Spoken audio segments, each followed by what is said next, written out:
अब कुछ वक्त ज़ाया नहीं करना और जिंदगी में कुछ मैं कह चुका हूँ कि एक बंदे को भी अल्लाह ने बेकार नहीं पैदा किया, हमने खुद अपने आप को बेकार कर लिया। अपने आप को बेकार न करिए। जब अल्लाह कहता है कि तुम अन्नमा खलकनाकुम आबस, क्या तुम समझते हो मैंने तुम्हें बेकार पैदा किया?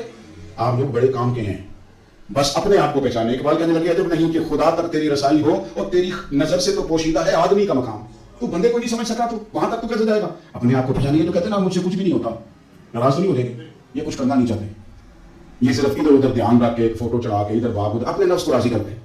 नफ्स बस कह रहा है ये कर लो तो वो कर लीजिए, इधर देख लो तो उधर देख लो। इससे निकले मुस्बत मजबूत मुस्तहकम इरादे करें और फिर चल निकले। लड़ना शर्त होता है, जीतना शर्त नहीं होता।